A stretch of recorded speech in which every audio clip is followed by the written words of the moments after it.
a 3-month-old baby, a desperate emergency call, and a truth so dark it would shock an entire nation. On a cold November morning in 2024, paramedics raced through the streets of Seacombe on the Wirral Peninsula, just across the River Mersey from Liverpool. Inside a modest terraced house on Percy Road, a tiny baby lay lifeless. His name was Miguel Pirjani. He was only 3 months old. By the time emergency services arrived, his small body was already growing cold. What they would discover in the following hours would reveal one of the most heartbreaking cases of child cruelty that the courts of Liverpool had seen in years. But here's what makes this story even more devastating. This wasn't a stranger. This wasn't an accident. And the people responsible for protecting this innocent child were the very ones who caused his death. Before we go any further, if you appreciate the work that goes into bringing you these detailed true crime investigations, please take just a moment to hit that subscribe button and turn on notifications. These stories matter. They honor the victims and they remind us all why we must stay vigilant. Your support helps us continue this important work. Now, let's continue with Miguel's story. Miguel's life began on the 27th of August, 2024. From his very first breath, this little boy faced challenges that most of us can hardly imagine. He was born prematurely, which means he arrived into this world earlier than expected, and his tiny body wasn't quite ready for life outside the womb. Because of complications related to his premature birth, Miguel spent the first 6 weeks of his life in hospital. Think about that for a moment. 6 weeks is almost half of his entire life. While most newborns go home within a day or two, Miguel needed round-the-clock medical care just to survive. The doctors and nurses at the hospital worked tirelessly to help this fragile infant grow stronger. They monitored his breathing, made sure he could feed properly, and watched carefully for any signs of trouble.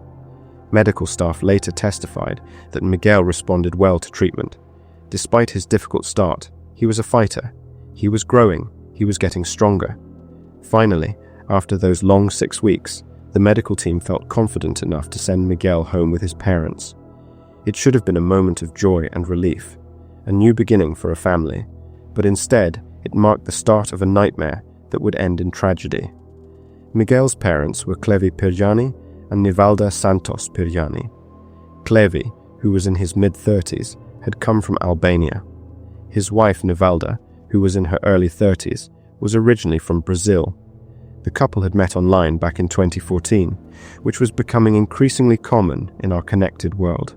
They had started their relationship in the digital space, exchanged messages across continents, and eventually decided to build a life together. By 2016, Nivalda had moved in with Miguel at his home on Percy Road in Seacombe.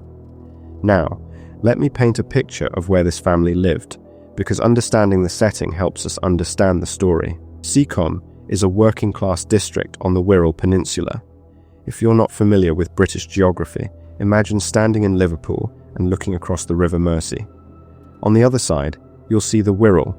It's a peninsula bounded by water on 3 sides, with the River Mersey to the east, the Irish Sea to the north, and the River Dee to the west. Seacombe sits right on the eastern waterfront, directly facing Liverpool across the water. This is an area with a proud industrial heritage, but also significant economic challenges. Many of the traditional industries that once provided employment have long since closed. The streets are lined with terraced houses, those distinctively British rows of attached homes that share walls with their neighbours. Percy Road is one of these streets. It's the kind of neighbourhood where people know each other, where children play on the pavements, and where news travels fast. The Pirani family kept largely to themselves, though. Neighbours would later tell police that they seemed quiet and private. Miguel worked as a chef and also as a digger operator, which meant he operated heavy machinery on construction sites. These were honest, hard-working jobs. Nivalda stayed home to care for their newborn son. From the outside, they appeared to be just another young family trying to make ends meet and build a future together. There was no known history with social services. No red flags had been raised. No warnings had been issued. As far as anyone knew, this was simply a family welcoming their first child into the world. But behind closed doors, something terrible was happening. And here's where the story takes a turn that will make you question everything you think you know about this case. When Miguel finally came home from hospital in early October 2024, he required careful attention. Premature babies often need special feeding schedules, gentle handling, and close monitoring. The medical team had sent him home with detailed instructions for his parents. Follow-up appointments had been scheduled. Everything seemed to be in place for Miguel to continue thriving in the comfort of his own home. Yet, according to testimony that would later emerge in court, trouble began almost immediately. Nivalda would tell a jury that just 2 days after Miguel came home from hospital, her partner Clevy became angry during a feeding. She claimed that when the baby struggled to eat or took too long to feed, Clevy would lose his temper. She described incidents where, she alleged, Clevy held the baby by the hips and banged him repeatedly on the bed. She said she witnessed him kicking the infant. These are allegations that Clevy vehemently denied, and we must remember that in the British justice system, both sides get to present their version of events. But here's what we know for certain. Medical experts would later examine Miguel's tiny body and discover something absolutely horrifying. This 3-month-old baby had suffered at least 41 fractures. Let me repeat that number because it's so shocking it's hard to comprehend. 41 fractures. In a baby who hadn't even lived for 100 days. These weren't injuries from a single incident. Forensic pathologists who specialize in examining suspicious injuries in children performed detailed scans and surveys of Miguel's skeleton. They found fractures of different ages. Some were fresh and new. Others were older and had already begun to heal. This is crucial evidence because it tells us something deeply disturbing. It means the injuries happened over time. It means there were multiple instances of violence against this helpless infant. Miguel had fractures to his collarbone. He had fractures to his upper arm. He had fractures to his shin. He had displaced skull bones, which means parts of his skull had been moved out of their normal position by force. He had bleeding around his cervical cord, which is the bundle of nerves that runs through the spine in the neck area. He had retinal hemorrhages, which are bleeds in the back of the eye that often indicate violent shaking or impact. And he had brain swelling and bleeding. Now, you might be wondering how doctors could tell these injuries weren't accidental. After all, couldn't a baby suffer fractures from a fall or from rough play? This is where medical expertise becomes absolutely critical to understanding what happened. Pediatric specialists, doctors who focus specifically on treating children, explained to the court that the pattern of injuries was completely inconsistent with normal handling or even with accidental trauma. When a baby falls from a changing table or a bed, for example, the injuries tend to be localized to the area that hit the ground. You might see a skull fracture at the impact site, but you wouldn't see 41 different fractures throughout the body.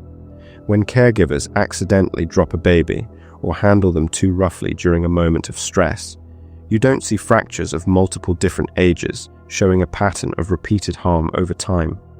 The medical evidence was clear and undeniable.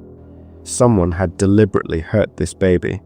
Someone had used significant force against an infant who couldn't defend himself, couldn't run away, and couldn't even speak to tell anyone what was happening to him. And that someone had done it not just once, but multiple times over a period of weeks. But here's the question that would become central to this entire case. Who exactly was responsible? Was it the father, as the mother claimed? Was it the mother, as the father would later suggest? Or were both parents involved in harming their own child?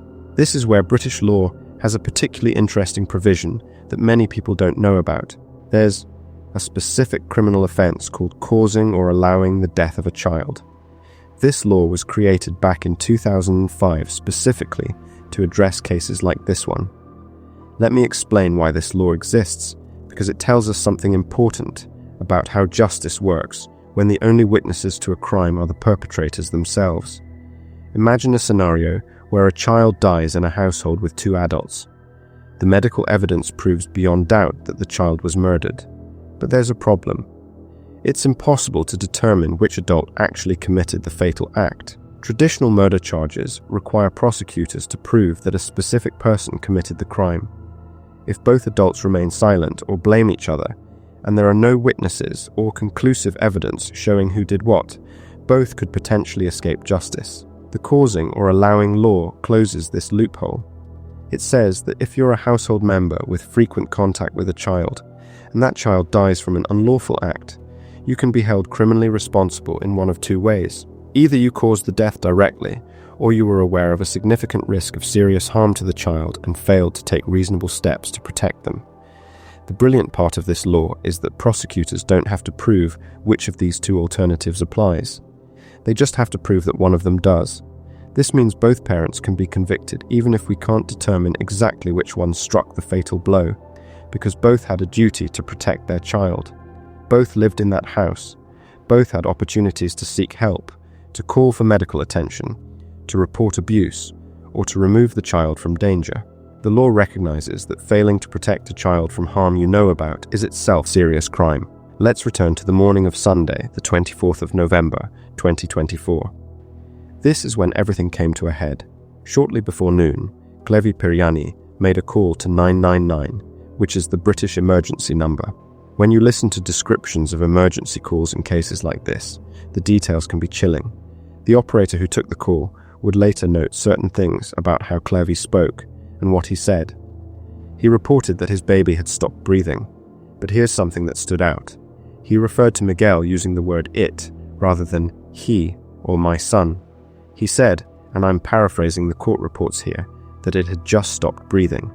Now, in fairness, English was not Clevy's first language. He spoke Albanian natively. Under extreme stress, non-native speakers sometimes struggle to find the right words, so we shouldn't read too much into a single word choice. But prosecutors would later point to this as evidence of detachment and lack of normal parental emotion. The other detail that raised eyebrows was how calm Clevy sounded during the call. Most parents calling emergency services about an unresponsive baby are hysterical. They're screaming, crying, begging for help. The sheer terror in their voices is unmistakable, but operators noted that Clevy's demeanor seemed unusually composed for someone whose infant child had just stopped breathing. Again, people react to trauma in different ways, and cultural factors can influence how emotions are expressed, but it was noted nonetheless. When asked what had happened, Clevy told the operator that he had been trying to feed the baby when Miguel stopped breathing. He made no mention of any injury or accident. He didn't say the baby had fallen or that anything unusual had occurred. When asked about the baby's mother, he said she was sleeping.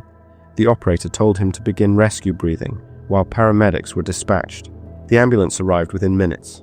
Seacombe is well served by emergency services, despite being across the river from Liverpool. Paramedics rushed into the house and found Miguel in cardiac arrest. This means his heart had stopped beating. For an infant, this is an extremely critical situation. Every second matters when the heart isn't pumping blood to the brain and vital organs. The paramedics immediately began advanced life support. They worked quickly and professionally, doing everything possible to restart this baby's heart. And remarkably, they succeeded. Miguel's heartbeat was restored, but he remained unconscious and unresponsive. His tiny body was pale. Witnesses described visible bruising on his head. There was no sign of accidental trauma, like you might see if a child had tumbled downstairs or fallen from a significant height. Miguel was rushed to Alder Hey Children's Hospital. Now, for those unfamiliar with the British healthcare system, Alder Hey is one of the crown jewels of the National Health Service. It's located in West Derby in Liverpool, about 6 or 7 miles from Seacombe. To get there from Seacombe, ambulances typically use the Mersey tunnels, which run under the river connecting the Wirral to Liverpool. The journey takes roughly 20 to 30 minutes depending on traffic. Alder Hey is not just any children's hospital. It's one of the largest and busiest specialist pediatric hospitals in all of Europe. International publications have ranked it among the top 20 specialist children's hospitals in the entire world.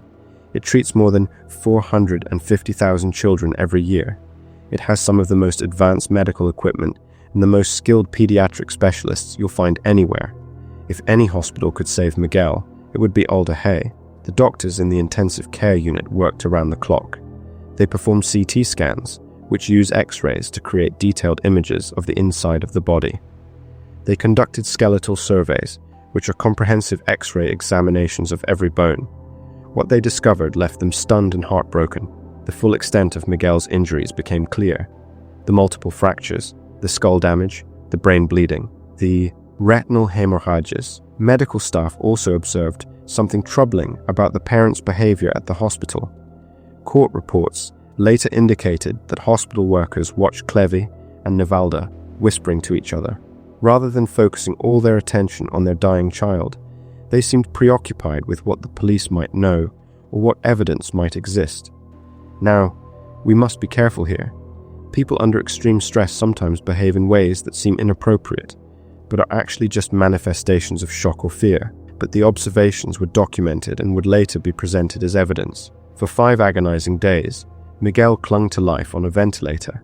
A ventilator is a machine that breathes for someone who can't breathe on their own. But the medical team knew that Miguel's injuries were catastrophic. His brain had been deprived of oxygen for too long, a condition called hypoxic ischemic brain injury. The swelling and bleeding in his brain were severe. Despite the heroic efforts of some of the best pediatric doctors in Europe, there was nothing more that could be done. On Friday, the 29th of November, 2024, the heartbreaking decision was made to withdraw life support. This is never done lightly.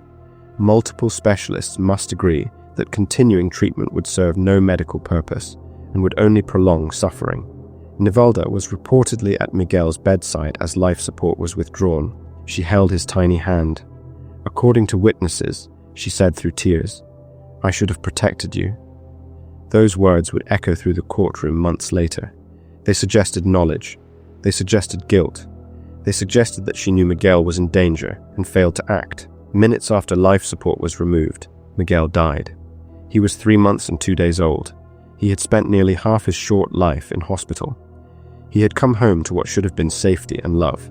Instead, he encountered violence and ultimately death.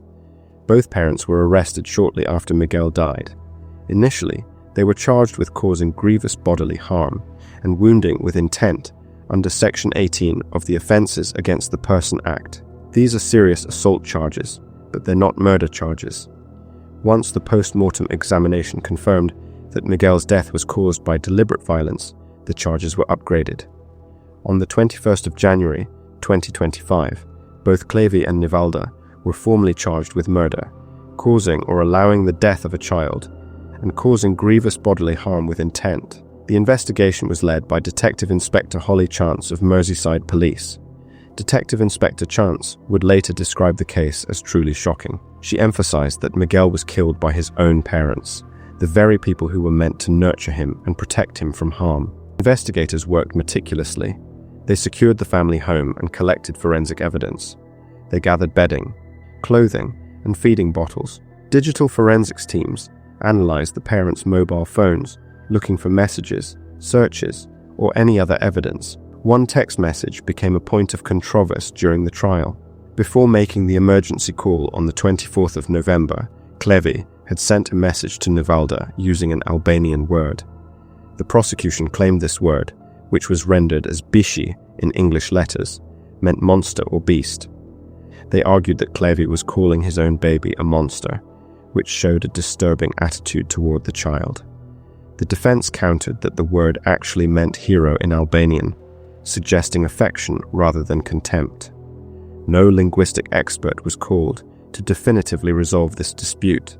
The jury was left to decide what they believed about the meaning and significance of that single word. Over the following months, the case progressed through the court system. Both parents appeared at hearings via video link from custody. The court refused bail applications, citing the severity of the charges and concerns about public safety. Throughout this time, the prosecution and defense teams prepared their cases. Medical experts refined their reports. Witness statements were taken. The machinery of British justice slowly but surely moved toward trial.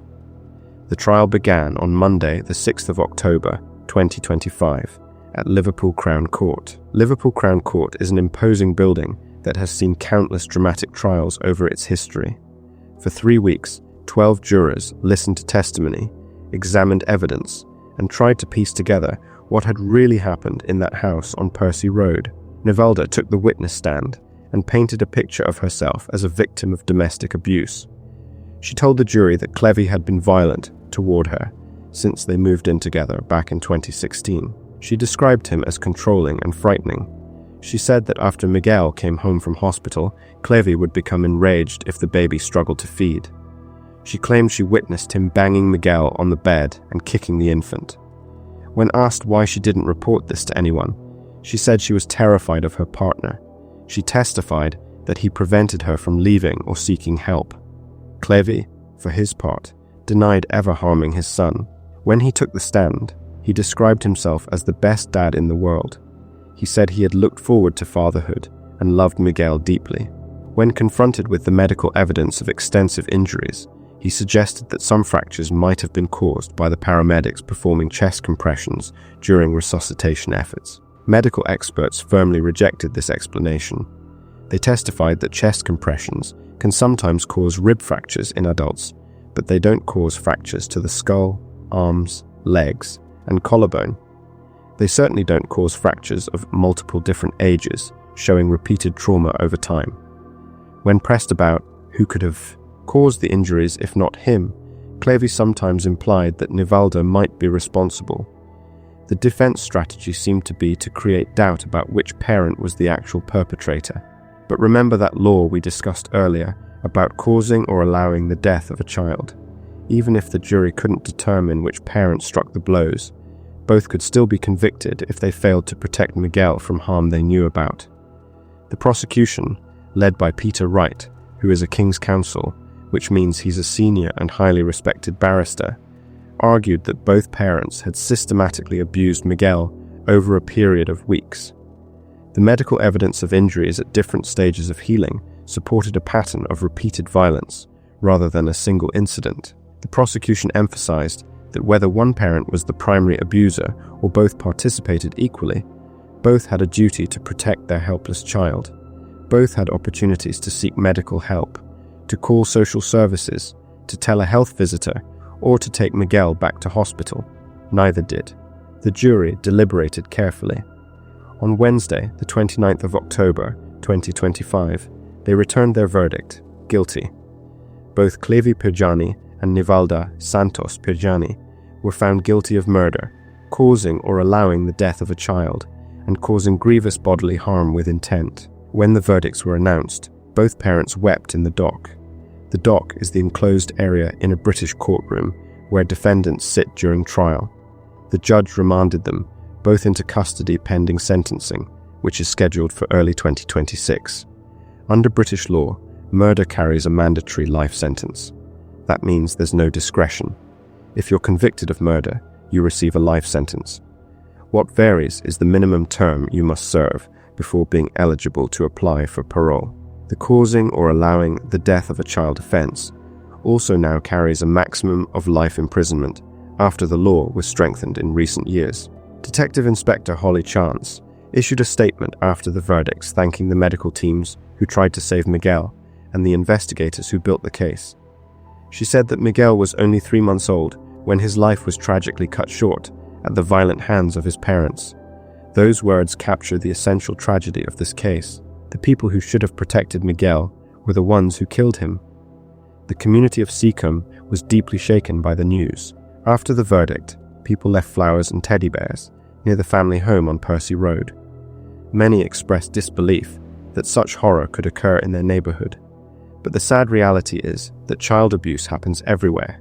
It crosses all socio-economic lines, all ethnicities, all religions, and all geographic boundaries. It happens in wealthy suburbs and in struggling inner cities. It happens in sprawling mansions and in modest terraced houses. So, what can we learn from Miguel's tragic story? What lessons should we take away from this heartbreaking case? First, we must recognize that premature babies and infants with medical complications are particularly vulnerable. Miguel spent his first 6 weeks in hospital because his tiny body needed extra support. Parents caring for medically complex infants face enormous stress. The baby may have difficulty feeding, sleep schedules are disrupted, medical appointments pile up, money is tight, emotions run high. None of this excuses violence, but it reminds us that new parents, especially those dealing with health challenges, need support. Second, we must be vigilant. Health visitors, family members, neighbors, and community members all have a role to play in safeguarding children. If you notice unexplained injuries on a child, if a baby seems unusually fussy or withdrawn, if parents seem overwhelmed or hostile, it's worth making a discreet inquiry. In the UK, anyone concerned about a child's welfare can contact the NSPCC helpline or local social services. You don't need proof of abuse, you just need a reasonable concern. Third, we must understand that abuse often happens behind closed doors in families that seem ordinary from the outside.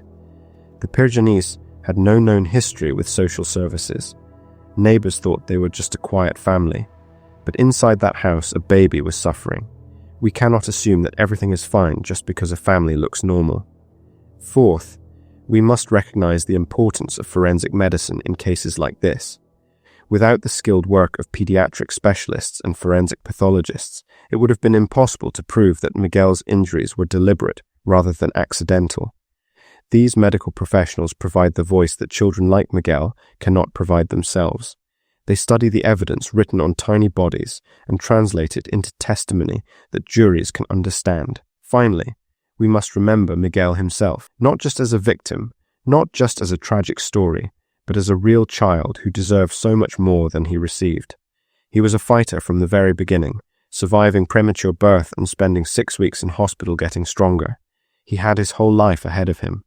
He should be learning to smile right now, reaching for toys, recognizing his parents' faces. Instead, his life was cut short by violence in the place where he should have been safest. If you've watched this video all the way to the end, thank you for taking the time to hear Miguel's story. Please take a moment to like this video, subscribe to our channel, and share this with others. These stories matter. They keep us aware. They remind us to be vigilant, and they honor the memory of innocent victims who can no longer speak for themselves. If you know someone who is struggling as a new parent, reach out to them. Offer practical help. Watch for signs of stress or violence. If you work with families or children professionally, trust your instincts. If something feels wrong, it probably is.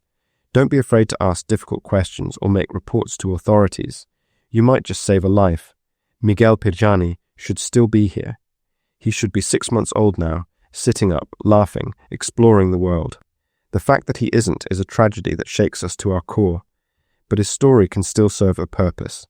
It can wake us up. It can make us more aware. It can inspire us to protect the vulnerable children in our own communities. Thank you for watching. Please leave your thoughts in the comments below. And remember, if you ever suspect a child is being harmed, speak up. Make that call. You might be the only voice that child has.